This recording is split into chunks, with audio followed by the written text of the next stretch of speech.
Welcome to the arcade artwork restoration video. For my first project, I'm going to restore a marquee. Marquees are generally scanned on professional equipment.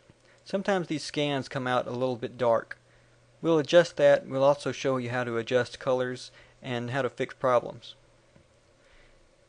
Here's our Dinobot marquee. You can see that there's some areas around it where you can see the scanner background. You can also see that it looks a little bit darker than it should be. The whites aren't very white. The first thing I'm going to do is check my settings. Image, image size. You can see the overall width, height, and resolution. This is at 400 dots per inch. That's a standard resolution for a professional scanner. I'm going to change this to 300 dots per inch. 300 dots per inch will be much easier to work with, it will take up less space, and it's still an extremely high quality image. You'll notice that when I changed the resolution, the height and width did not change. Click on OK. Now the resolution of my image has changed. I'm going to crop it so that I can take out this excess area around it. I'm going to use my crop tool, which is the dotted line square. I'm going to highlight the area that I'm interested in keeping. Then I select Image, Crop. You can see that cut out all the excess areas. I'm going to Control D to remove my marquee selection.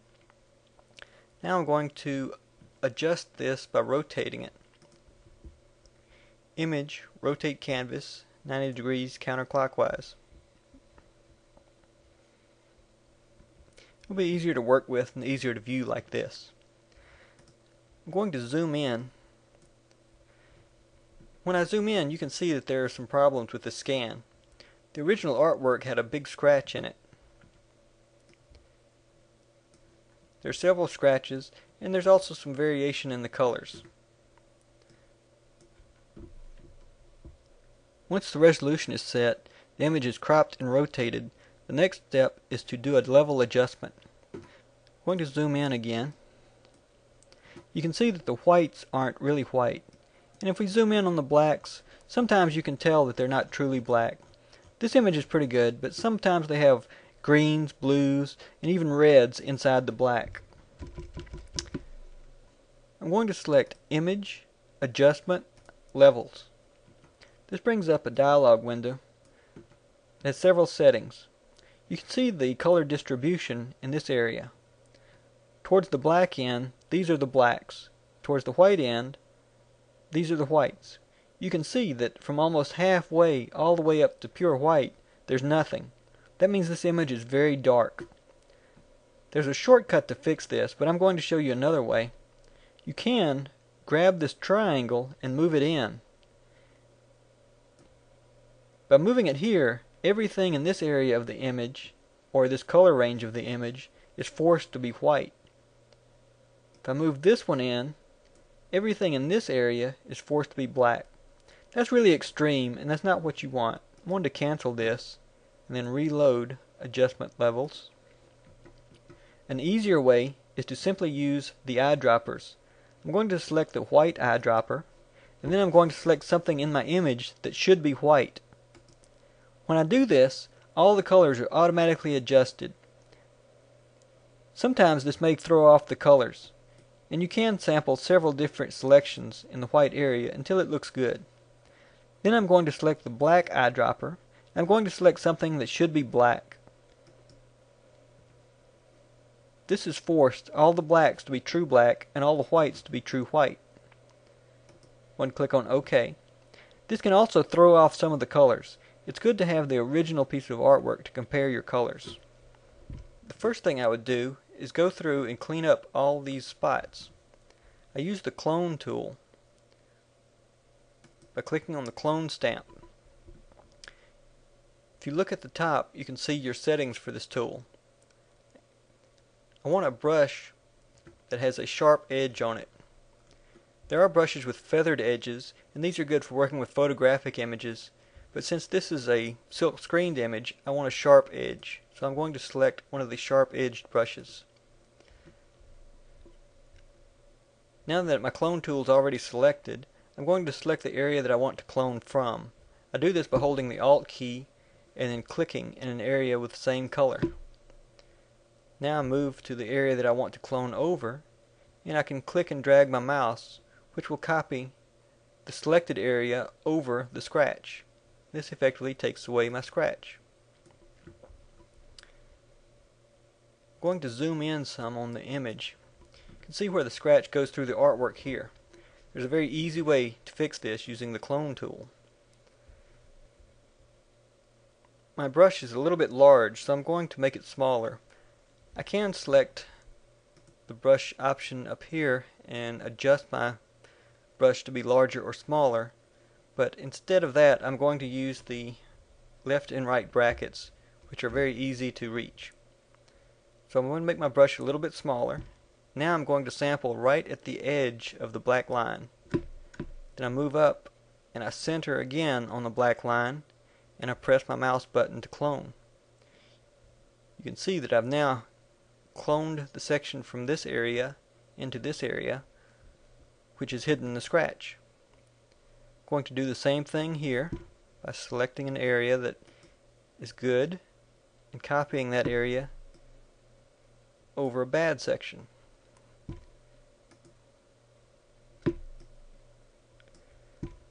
I'm going to clone the orange until it's gone. Then I'll clone some purple.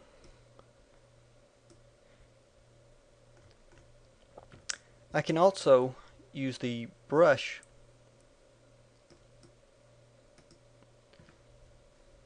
and I change my colors by clicking on my palette color. I'm going to change it to black by moving it all the way down and to the right. I can tell this is black because my RGB values go to 000, which is true black. I'm going to select OK. Now that I have my brush selected and a color, I can paint in that color. You'll see that there's some fuzziness around the edge. That means I've selected a brush with a feathered edge. I'm going to undo this and Control Z. I'm going to change my brush. Now I can paint my scratch out very easily. And you can see that the edge is much sharper. We'll undo that. There's a little bit of white left here that I can clone out. And that's how to remove a scratch. Now that I've made some changes, I'm going to save it by selecting File, Save As. I never want to overwrite the original file. Instead, I want to save it as a new file name, and I want to save my changed file as a Photoshop.psd file format. Generally, I will also add a number to it so that I know the revision number. I'm going to call this one number 1. Once this is saved, I will be able to go back through my revisions if I've made a mistake or if I've accidentally overwritten a color that I did not want to overwrite.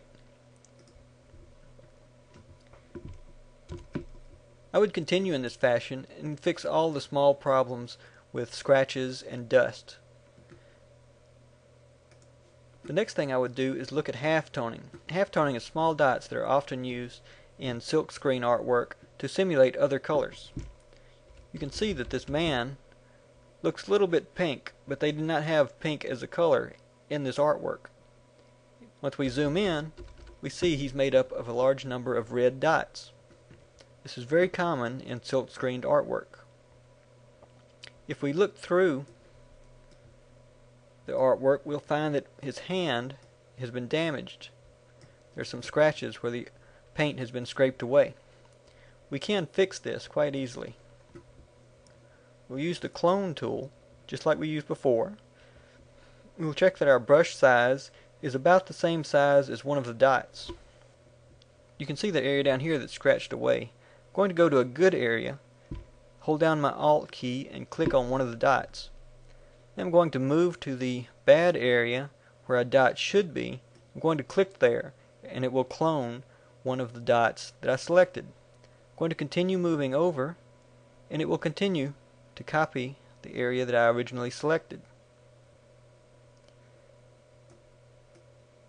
Sometimes you'll have to let off the mouse button in order to reset your selection. But now I have restored all of the damaged area. I can clone the black area, but there's really no reason to do that when I can select my brush tool and just paint in that black line. I would continue like this and fill in all of the damaged areas. You can also see there's some dirt in his hand in this area. I'm going to zoom in on that a little more closely. You can use the same technique to replace these bad dots with the clone tool. I'm going to clone that dot on top of this one. Then I will single click in other areas to get rid of all the other bad dots or bad white space. Now when I zoom out, you can see those dirty spots are gone. You do not want to spend too much time fixing every little problem. Some of these specks will not show up on the final print, but some will. Once I have all the small problems fixed, I'm going to look at other areas. You can see that there are some dust particles on this scan. Generally, when you replace the color, these will be fixed. I'm going to show you another way to fix these dust particles that may be helpful if you have a large number of particles. Select Filter, Noise, Dust and Scratches. You will see a close-up of the area you are viewing. Threshold should generally be set to 0. Radius should normally be 1 to 3. If you set it larger than 3, it will cause damage to the artwork because it will erase small details. I'm going to move this up some so you can see what I mean. The radius is set to 1. If I move it too far up to 15, you can see it severely damages the artwork. Even at 5, we lose a great deal of detail in the end of our horn. We lose the sharp edge. If I move it back to 1, you can see the sharp edge again. If I turn preview off, you can see what it looks like without the filter. It may be hard to tell a difference right now, but there is a difference. I'm going to move this up to 2, and I see a very large difference now. We have lost some of our sharp edge in the horn, but all of the dust has also disappeared. If I turn off preview, it may still be hard for you to see in this sample, but the dust has disappeared. I'm not going to use this filter right now though. Instead, I'm going to concentrate on changing these colors. If I zoom out,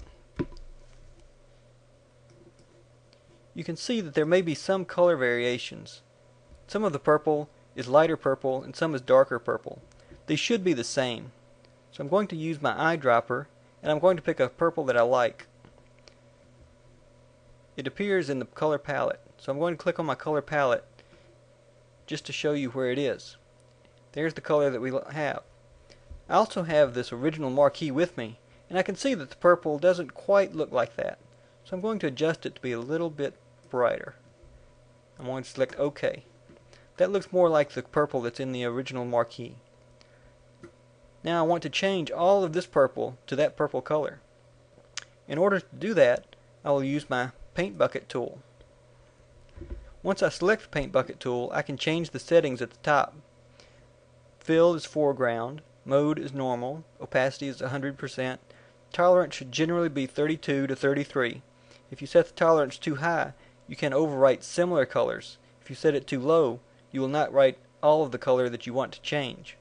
For instance, if you set it too high and you have a dark blue and a light blue next to each other, and you replace the light blue, it may also replace the dark blue. Or you may replace black and accidentally replace the dark blue as well. Keep the tolerance about 32 and it shouldn't be a problem. The other options are anti-alias and contiguous. Anti-alias means that it will expand every time you use the paint bucket tool, just slightly, to eliminate certain problems. I'll show you some examples in a minute. Contiguous means that it's a contiguous area or the entire image. Right now contiguous is selected and I have my purple as my paint bucket color. If I dump that in this orange area, it only fills in that one orange area. It does not fill in all the orange everywhere. I'm going to undo these.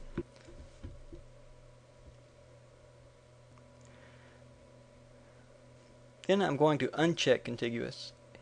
If I uncheck Contiguous and I click on the orange, you can see that all orange changes. You can also see that some of my yellow changed. That's because my tolerance might be a little high since the orange and the yellow are very close. I'm going to undo that. I'm only interested in actually changing the purple. My Contiguous is unselected and anti-alias is selected, and that's what I want. So I'm going to click on a purple area, and this will change all the purple everywhere to this new color. You can also see that many of the dust specks have disappeared. There's still some larger dust specks, and I can use the clone tool to get rid of those.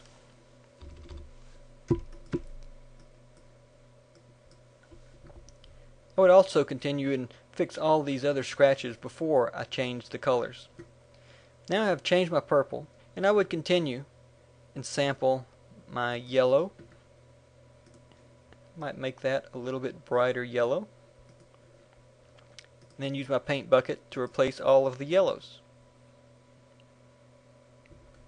You can see this caused a problem because it also replaced the orange. I'm going to undo that. I'm going to lower my tolerance to 22. A redump on my yellows.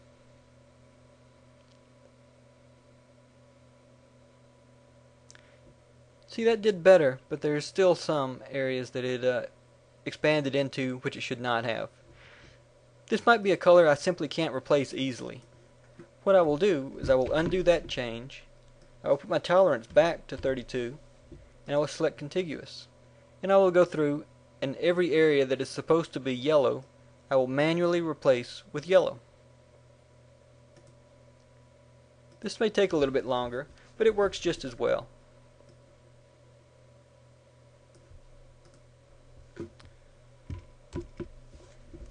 Those are the basic steps in repairing artwork. Once you are finished, you will need to zoom in and look fairly closely at every piece. A small spot, such as this white spot here, or this white spot here, can really stand out on a final print.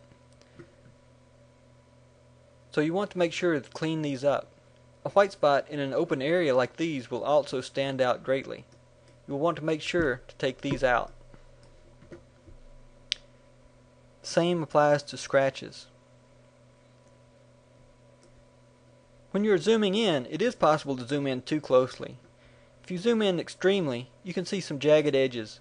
These will not actually show up in the final print because we're looking at it so closely. The last step is to adjust the blacks and whites. We already did this with the levels, but it didn't completely change all the blacks and all the whites to be consistent. If we zoom in on some of the whites, you may see some variations. I'm not sure if you can see it on this screen, but it looks rather speckled. I'm going to zoom out, select my color palette as white, and OK. All my other colors have been replaced, so only white and black remain. I double check my settings to make sure they're correct, and now I colored up white. This will replace all the white with solid white. So if there are any variations, any slight grays, it will take them out. The reason you do this last is because if you have any other white specks, this will highlight them and make them even bigger. If you fix your colors first and you go through with the clone tool and replace all the bad spots, take out all the scratches and all the dust, then dumping white will not show up. For example, you can see in the upper right corner I have a white spot here. That should have been taken out earlier with the clone tool. By dumping the whites, I've actually made this more noticeable. Normally I would have gone through this entire marquee and taken all of those spots out. Now that I've dumped my whites, I also need to do the blacks. So I go down to my black corner, which is RGB 000. OK. The paint bucket tool is already selected. I click on something that's black. Sometimes blacks will have not just black, but dark blue, dark green, dark red, and other colors mixed in. By dumping black with the paint bucket, you make it all true solid black, and it looks very good when it's finally printed. Sometimes you will have elements in an image that you want to change or remove. You can use the clone tool, just like for repairing, to change these. For example, if I want to take this logo out, I would clone the purple and then paint out my logo. You can see I have a feathered edge selected, which is kind of messed up the image because it's light on the edges. So I'm going to undo that. I'm going to select a new brush, make it a little bit larger. I'm going to reselect my purple. Now I'm going to paint this out again. See, there's a little bit of black left at the top because my sample area runs out. So I'm going to reselect a sample area and repaint that. Now my logo is gone. Sometimes you'll want to remove elements. Sometimes characters may be too badly damaged to be repaired, and they're easier to remove. Sometimes you will also want to replace text. It may be easier to replace text than to repair it. For example, you can see where this has been cut off at the bottom, and it looks a little bit rough. I'm going to make sure that my color is black so that my text will be black. Click the text tool, and just above this, I'm going to click and retype the text.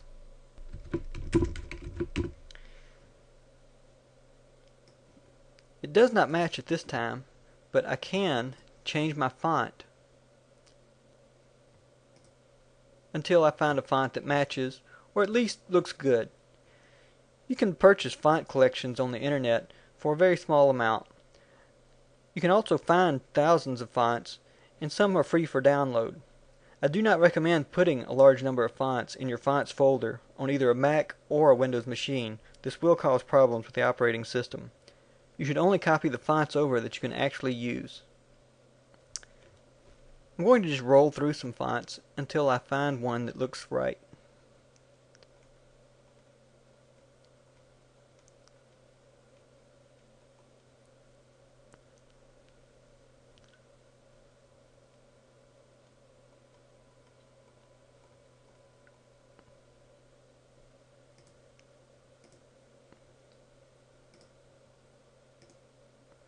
Then I adjust my bold, my size, and my alignment as needed. That's reasonably close, so I'm going to accept that by clicking on my arrow. Now I can move my new text over my old text. If it doesn't quite align properly, for example this is running a little bit long, I can double click on the text layer to edit that layer. Then I can toggle my paragraph box to open, and that has some additional options such as spacing and character spacing, as well as height and width adjustments of the text. I'm going to change my character spacing to make it a little bit tighter at -20. That's good, so I'm going to close that window. I'm going to click on my arrow so I can move my text. Now it's a much better match. So I'm going to again put it on top of my original text. I'm going to select my background layer, which is my original layer, and my clone tool. Then I will clone the background color, which is actually taking out the original text. That's what I'm really doing. I'm just taking out my original text. If I turn my new layer back on, you can now see that we have some very clean text. This text can also be moved or customized, and it looks a lot sharper when it's printed out. In comparison to the original text over here, you can see that this is rather fuzzy around the edges, and there's some variation in the sizes. This one's a lot cleaner and crisper around the edges, and there's no variation. This will make the entire project look much better. I'm going to quickly run through another marquee just as a second example. Here's a Romstar F1 Dream marquee. You can see that it's been run on a professional scanner because it has the excess around the edges. I'm going to click on my marquee tool and select the area that I'm interested in. Image, crop. I also have to check the resolution and rotate this image. Image, rotate canvas 90 degrees clockwise. image, image size. You can see this one's also 400 dpi because it was a professional scan.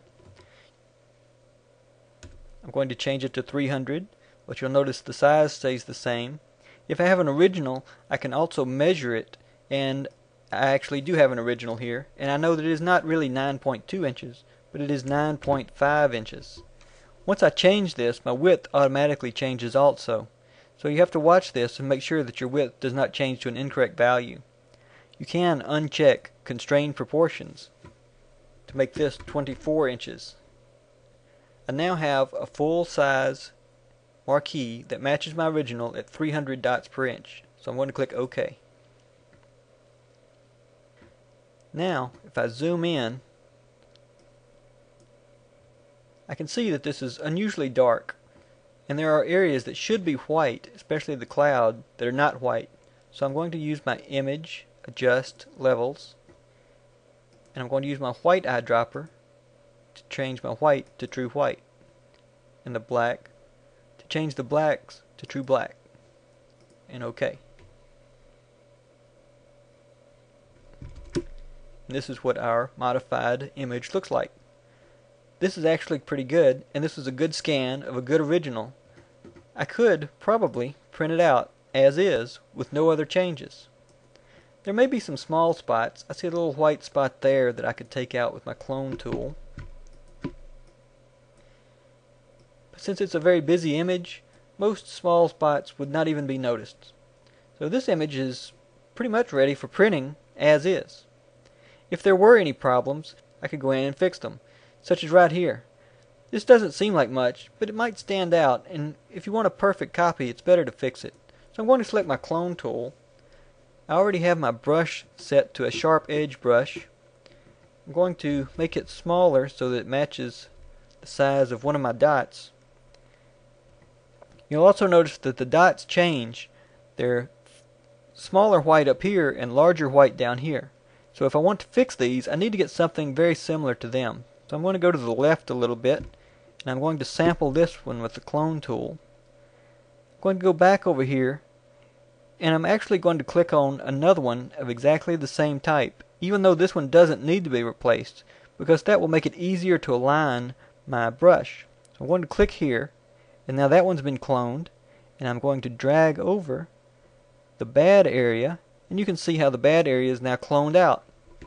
So this has been fixed. There's some more small spots that could be repaired, but I'm not going to do those now. You know how to do those using the clone tool. I am going to show you a problem using some filters. For example, I showed you earlier the noise, dust and scratches filter.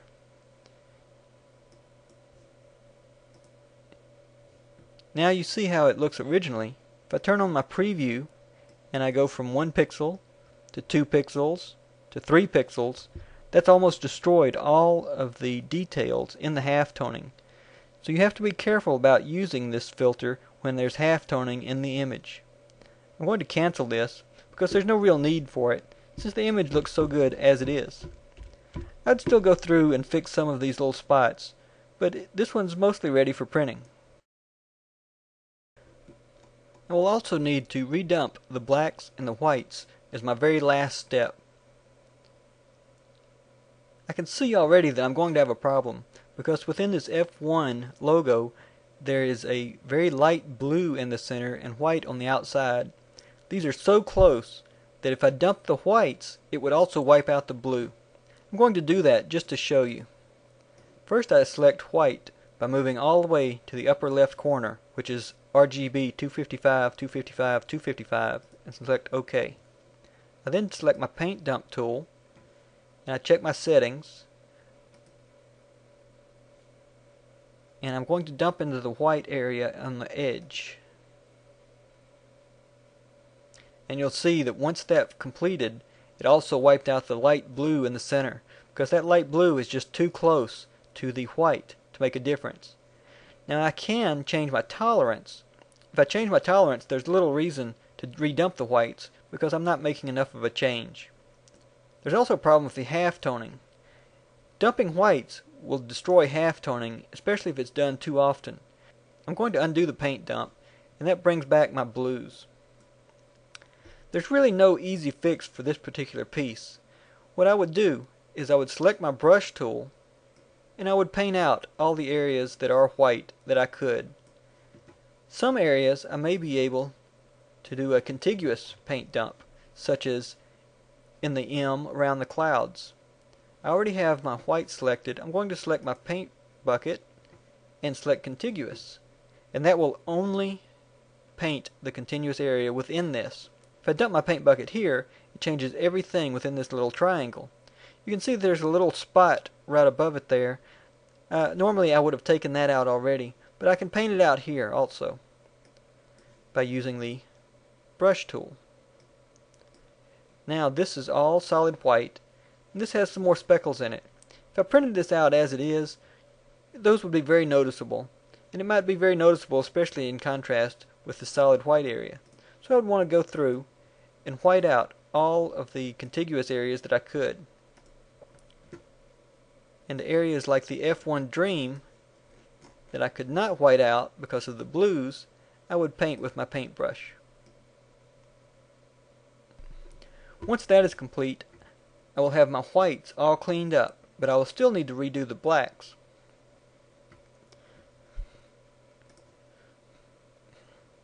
I'm going to zoom in here, and there are no other dark colors that are close to black, so I'm going to select black by going all the way to the bottom left and noticing RGB 000.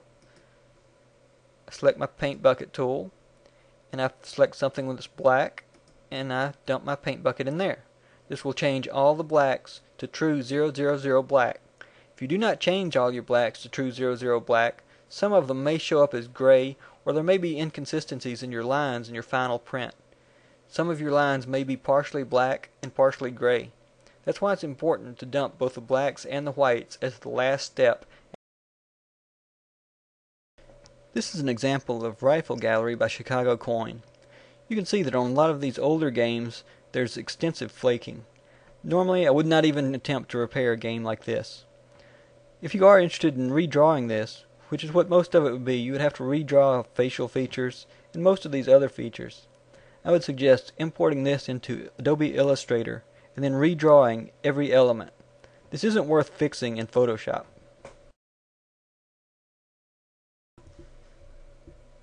You can edit AI, which are Adobe Illustrator vector files in Photoshop. I'm going to drag a Star Trek overlay into Photoshop. This is a .ai Adobe Illustrator file. Photoshop will recognize that it is an Illustrator file, and it will ask me some questions. It wants to know the width, the height, and the resolution. By default, Photoshop often shows 72 dots per inch. This is much too low, and it will look very blocky when printed out. I'm going to change this to 300 dots per inch.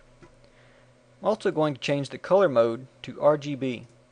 RGB gives the best results. You can convert it to CMYK later if needed, but RGB generally looks the best when it's printed. I'm going to leave the width and the height at the default values and select OK. Once the image loads, we now have a bitmap, not a vector image, that we can edit in Photoshop. You also notice that this particular image has no wooden background. If we are going to print this on an inkjet type printer, we will need a wooden background.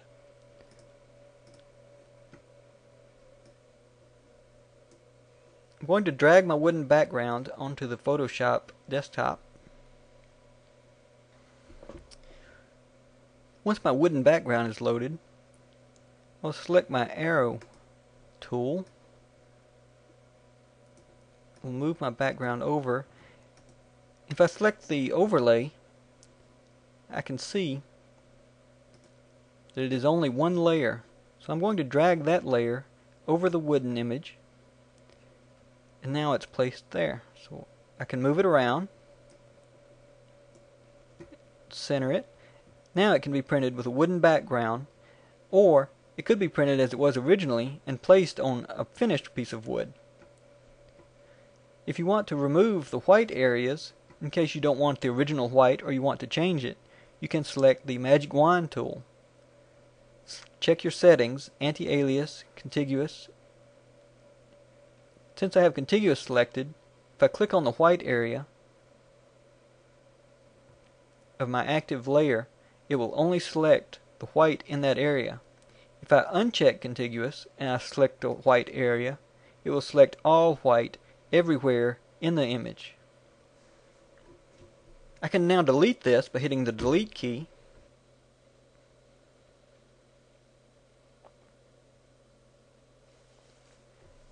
And I can clear the selection with Control D. You will see that this has removed all of the white from the image. Normally you wouldn't want to do this, but sometimes you do want to remove certain colors, or I could have left Contiguous selected and just removed the top of the white. But you can see this has removed all the color white and has left the wood background. I'm going to undo this. Take another look at our image, at our original image. Suppose we want to convert this into a vector image. We can't do that in Photoshop, but we can do it in Illustrator. In order to make a silk screen of this, we need a vector image of each color. To do that, we need to separate each color into its own layer. We only have one layer right now. I'm going to double click on layer and name this as main layer. It will be easy to identify later. I see there's a lot of red or orange, so I'm going to select my magic wand tool. Contiguous is not selected, so I can select everything. I'm going to select my orange color now. Now all orange is selected. I'm going to type Control C, which will copy all of the orange to the clipboard of Photoshop. Then I'm going to type Control V, which will paste what it just copied back to the image on a new layer. You will see that a new layer appeared in our layers. It's called Layer 1 by default, and you can see from the thumbnail image that it has a lot of red in it.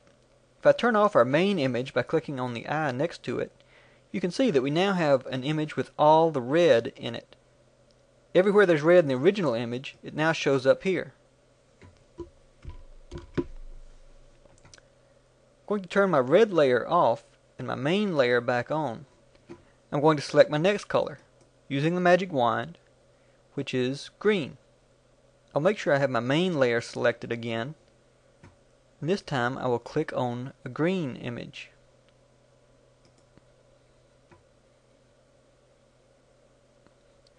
I can now see that all the green areas are highlighted with the marquee, so I'm going to select Control C to copy these, then Control V to paste. You'll see this has created another new layer called Layer 2. I don't want to get these confused, so I'm going to start naming them. I'm going to double click on Layer 2 and call it green. I'm going to double click on my Layer 1 and call it red. Now if I turn off my red layer and I turn off my main layer, you can see that only the green is left. If I zoom in, you can see the green sections. And if I turn my main image back on, you can see what's left. For the purposes of making silk screening, you may want to touch some of this up. For instance, if you know silk screening, you know that you will be adding the black last. If I turn off my main image, you'll see that some of these black areas meet the green areas. What I would probably do is take my eyedropper, sample my green, use my brush tool, and on my green layer, making sure my green layer is selected over here, I would paint in some of these areas. This way the black will paint over the green, and it will not leave gaps between the green and the black. I'm going to turn my main image back on and zoom out, and I would continue doing the same thing for my yellow and any other colors, including white, that I need to reproduce using silk screening. Once these are finished, I would go through and turn off all of my layers except one at a time. For instance, I would make sure my red image is selected and turned on and that all other images are turned off.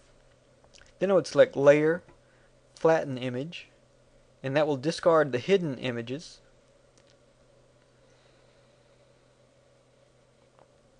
Once you flatten the image, select File, Save As, save it as a name related to the color, RED, red, click Save.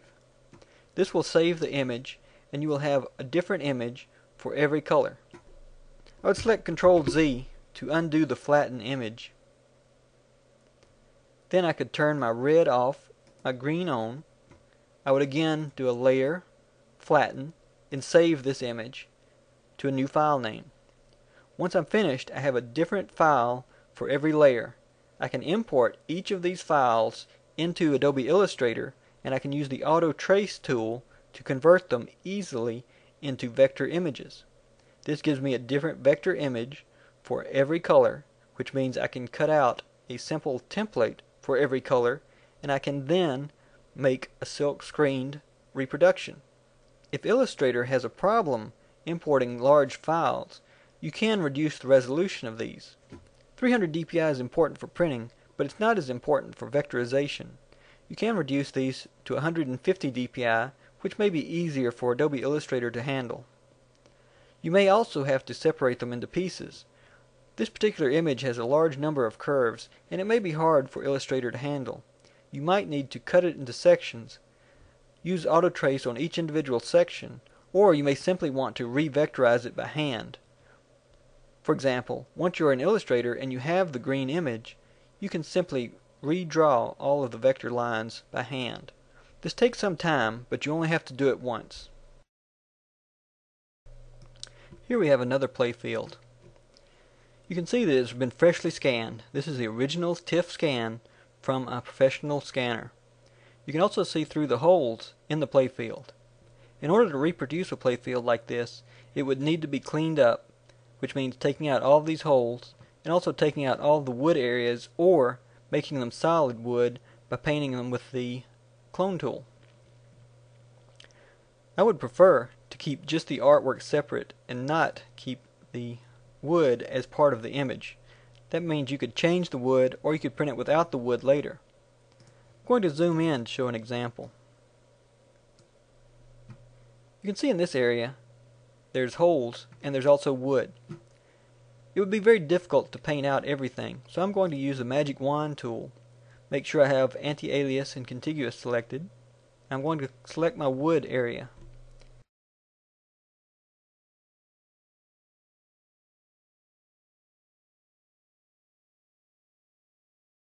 If I press delete now, it doesn't actually delete, it just goes to the background color. So I'm going to undo that. The reason is because my image has only one layer, and that's called the background. I want to double click on this background layer and rename it to layer 0. Now that I have layer 0, if I hit my delete key, it actually does delete the selected section and it makes it transparent. So any other image I put behind this, especially a wood image, will show through. I'm going to do a Control D to unhighlight those. I'm going to select my eraser, and then I can erase these holes that are left.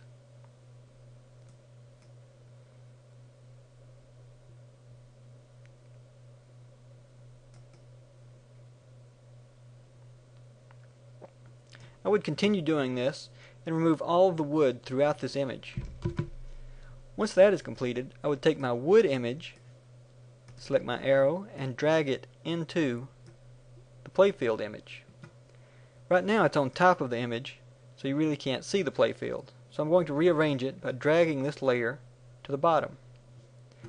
Now if I zoom in to the area I was just working on, you can see that it's a wooden area and it does not show the hole any longer. If I turn off my wood grain background, you can see it's completely transparent as it was a while ago. I turn my wood grain background back on, and you can see it looks like solid wood. When this is printed out on an inkjet printer, it will look like wood. There are some problems when reproducing using an inkjet printer. For example, plastic colored inserts like this clear insert or white insert or this slightly red insert, these will show up exactly as they appear here. You may want to redraw these and make them a solid color, or if you have an original Playfield, you may want to cut them out. If you do that, you will have an edge that can affect the ball's play. It's generally better to leave these in place and either leave them exactly like they are or redraw them. For example, you might make this one a solid white and this one a solid red. Then you can use any playfield underneath it or any piece of wood underneath it, simply cut a hole with a light in it, or you may omit the lights altogether. The rest of the playfield restoration is the same as for marquees. You zoom in, you repair damage, you replace colors. Be careful of damaging halftoning like this. Once you are finished, you will have a final piece that is ready to print. If you would like to make a silk screen version, there is a discussion under another playfield that explains how to extract individual colors and turn them into vector images very easily.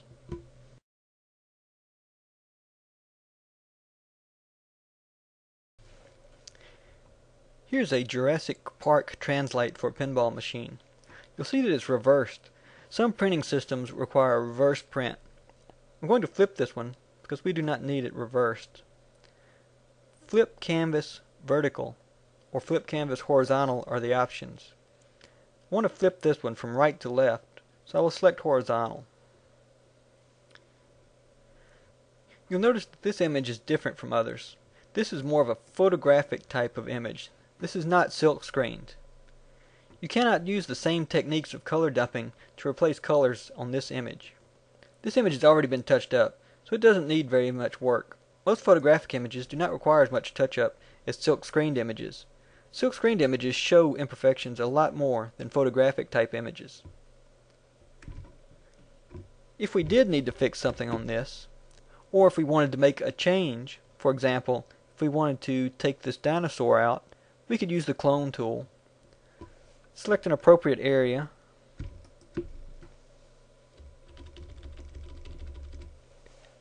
and clone him out. You'll notice there's a sharp edge here.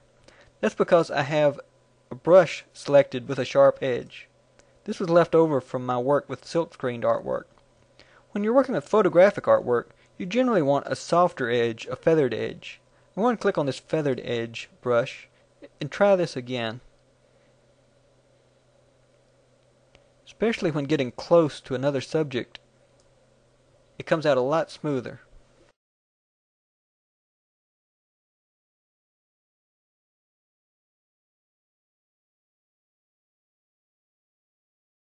Now our dinosaur is gone, and we really can't tell the difference. If I want to clean it up even further, I can reclone the area that I already cloned. No one would really be able to tell if there was a dinosaur there. If this was an imperfection or a hole, it could easily be taken out. I'm going to show you what would happen if I tried to correct some of these reds using the paint dump method. If I sample this red and I use my paint dump tool and I redump this red, I'm going to show you what this will do in only a small selection so that you can compare to the original. I'm going to select my paint dump tool and redump this red, and you'll see it made everyone's face extremely red. It doesn't look correct. I'm going to undo that. When you're dealing with photographic works, you generally don't do paint dumps like that.